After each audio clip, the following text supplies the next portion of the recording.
નમસ્કાર મિત્રો, સ્વાગત છે તમારું મારા કિચનમાં। મમરા એક એવો નાસ્તો છે જે લગભગ બધાના જ ઘરે બનતો હોય અને મમરાનો ચેવડો નાના મોટા બધાને જ ભાવે। બાળકોને નાસ્તામાં, સાંજના સમયે ચા સાથે, સવારે ચા સાથે ખાવામાં આવે। મમરાનો ચેવડો બધા તેમાં અલગ અલગ વસ્તુ નાખીને બનાવે। આજે હું તમારી સાથે શેર કરીશ લસણિયા મમરાનો ચેવડો, જે લગભગ 10 મિનિટમાં ફટાફટ બની જશે ને જો તમે એકવાર બનાવશો તો બહારના પેકેટનો ચેવડો પણ નહીં લાવો। મમરાનો ચેવડો બનાવવામાં અહીં 12 થી 15 જેટલી લસણની કળી લીધી છે। લસણની સાઈઝ મોટી છે એટલે મેં ઓછી લીધી છે, તમે નાની હોય તો વધારે પણ લઈ શકો। તમને ટેસ્ટ ભાવતો હોય તો તમારે જેટલું નાખવું હોય તે પ્રમાણે। લસણની કળી મેં અહીં ખાણીમાં ખાંડી લીધી છે। તમે ગ્રાઇન્ડરમાં પેસ્ટ પણ બનાવી શકો, પણ ગ્રાઇન્ડરની જેવી પેસ્ટ બનાવવા માટે લસણની કળી ઓછી છે એટલે મેં તેમાં 2 ચપટી મીઠું નાખીને અને 1 ચમચી તેનાથી વધારે થોડું એવું લાલ મરચું નાખ્યું છે અને 1 ચમચી જેટલું કાશ્મીરી જ લાલ મરચું નાખ્યું છે। તીખું તમને જે પ્રમાણે ખાતા હો તે પ્રમાણે વધારે ઓછું લઈ શકો અને હવે તેને પાછું ખાંડી લેશું। મીઠું નાખવાથી તમારી લસણની પેસ્ટ એકદમ મિક્સર ગ્રાઇન્ડર જેવી થાય છે। ઘણીવાર તમે જો ઓછું લસણ હોય તો ગ્રાઇન્ડરમાં આપણે પેસ્ટ નથી બનાવતો, જો આ રીતે તમે મીઠું નાખીને લસણ ખાંડશો તો તમારી પેસ્ટ એકદમ ગ્રાઇન્ડર જેવી થશે। લગભગ 5 મિનિટ સુધી આવી રીતે ખાંડવાથી તમારી પેસ્ટ તૈયાર થઈ જશે અને તમે જુઓ તેમ એકદમ ગ્રાઇન્ડરમાં જે આપણે લસણ ને લાલ મરચાંની પેસ્ટ બનાવીએ છીએ તેવી સ્મૂથ પેસ્ટ જ બનશે। હવે પેસ્ટ તૈયાર થઈ ગઈ છે, આપણે તેને એક બાજુ મૂકી દઈશું અને એક પેનને મીડિયમ ગેસની ફ્લેમ ઉપર ગરમ કરીને ગેસની ફ્લેમને લો કરી દઈશું અને પેન ગરમ હોય તેમાં મેં અહીં 150 ગ્રામ જેટલા મમરા નાખ્યા છે। મમરા આપણે થોડીવાર માટે રોસ્ટ કરી લેવાના છે।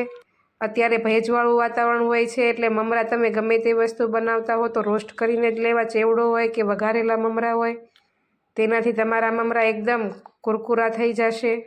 લો ગેસની ફ્લેમ કરીને મમરાને આપણે 3 થી 4 મિનિટ સુધી આવી રીતે ચમચાથી હલાવીને રોસ્ટ કરી લેશું એટલે મમરા એકદમ ડ્રાય થઈ જશે અને તમારો ચેવડો ઝાઝા સમય સુધી સારો પણ રહેશે। લો ગેસની ફ્લેમ ઉપર 3 થી 4 મિનિટ થાય એટલે તમે જુઓ તેની ક્વોન્ટિટી પણ થોડી ઓછી લાગશે ને મમરા પણ એકદમ ડ્રાય થઈ ગયા છે। હવે આ સ્ટેજ ઉપર આપણે ગેસની ફ્લેમને બંધ કરીને થોડીવાર માટે હલાવતા રહીશું અને પછી એક મોટા બાઉલમાં આપણે મમરાને લઈ લઈશું અને ઠરવા માટે મૂકી દઈશું। મમરાને બાઉલમાં કાઢ્યા પછી તમે થોડા ઠરે એટલે જોશો તો આવી રીતે એકદમ કુરકુરા થઈ ગયા છે, ક્રિસ્પી, હાથમાં એકદમ ભૂકો થઈ જાય તેવા। અને હવે તે જ પેનમાં આપણે 2 મોટી ચમચી જેટલું આપણે તેલ મૂકવાનું છે। તેલને આપણે લો ગેસની ફ્લેમ ઉપર જ ગરમ કરવાનું છે। તેલ ગરમ થાય એટલે લો ગેસની ફ્લેમ ઉપર આપણે તેમાં અડધા કપ જેટલા સિંગના દાણા એડ કરીશું અને તેને ડ્રાય રોસ્ટ કરી લેવાના છે। સિંગના દાણા રોસ્ટ કરવામાં થોડી વાર લાગે છે અને તેમાં કપના ચોથા ભાગ જેટલી જે રોસ્ટેડ ચણા દાળ આપણે કરિયાણાની દુકાને મળે છે તે લીધી છે। બંને વસ્તુને આપણે 3 થી 4 મિનિટ સુધી ડ્રાય રોસ્ટ કરીને એક બાઉલમાં લઈ લઈશું। સિંગના દાણાનો કલર ફરી જાય અને ચણાની દાળ પણ થોડીક રતાશ જેવી થઈ જાય એટલે બંનેને આપણે એક બાઉલમાં કાઢી લઈશું અને તેમાં જે હવે તેલ વધ્યું છે તેમાં આપણે મમરા માટેનો વઘાર કરવાનો છે। તેલ આપણું ગરમ જ છે એટલે ગરમ તેલમાં આપણે અડધી ચમચી જેટલી હિંગ નાખીશું અને 10 થી 12 મીઠા લીમડાના પાન એડ કરીશું। મીઠા લીમડાના પાનને આપણે એકદમ ડ્રાય કરી લેવાના છે, સૂકા પાન હોય એ રીતે। હિંગ અને મીઠા લીમડાના પાનના વઘારથી મમરામાં સુગંધ સરસ આવશે અને તેનો ટેસ્ટ પણ સારો આવશે। મીઠા લીમડાના પાન એકદમ ડ્રાય થઈ જાય એટલે જે આપણે હવે લાલ મરચાંની પેસ્ટ તૈયાર કરી હતી તેને આપણે તેમાં એડ કરી દઈશું। મેં બધી પેસ્ટ લઈ લીધી છે અને તેને આપણે લો ગેસની ફ્લેમ ઉપર તેલમાં સાંતળી લેવાની છે। લાલ મરચાંની પેસ્ટને આપણે સતત હલાવતા રહેવાનું છે, ચોંટી ન જાય અને કલર તેનો ન ફરી જાય એટલે। અને તેમાં સ્વાદ પ્રમાણે થોડું મીઠું નાખીશું, થોડું આપણે પેસ્ટ બનાવવામાં નાખ્યું હતું એટલે એ પ્રમાણે। લાલ મરચાંની પેસ્ટને 2 થી 3 મિનિટ સુધી આવી રીતે તેલમાં આપણે લો ગેસની ફ્લેમ ઉપર ચલાવતા રહીશું। તેમાં રહેલું લસણની કાચી સ્મેલ સાવ દૂર થઈ જાય ત્યાં સુધી આપણે મરચાંને સાતળવાનું છે।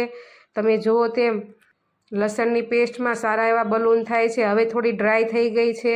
આવી રીતે થોડી ડ્રાય થાય એટલે આપણી પેસ્ટ વઘાર માટે તૈયાર થઈ ગઈ છે અને તેમાં હવે કાચા લસણની સ્મેલ પણ નહીં આવે. તમે જુઓ તેમ કલર પણ મરચાંનો બળ્યો નથી અને સારો છે એવો ને એવો. અને આ સ્ટેજ ઉપર આપણે હવે જે રોસ્ટ કરીને મમરા રાખ્યા હતા તે એડ કરી દઈશું. મમરા અને લસણની પેસ્ટને આપણે 1 મિનિટ સુધી ગેસ ઉપર આવી રીતે ચલાવતા રહીને તેમાં મિક્સ કરતા રહીશું એટલે મમરામાં પણ તેલનો વઘાર સારો બેસી જાય. અને હવે આપણે તેને એક મોટા વાસણમાં લઈ લેશું અને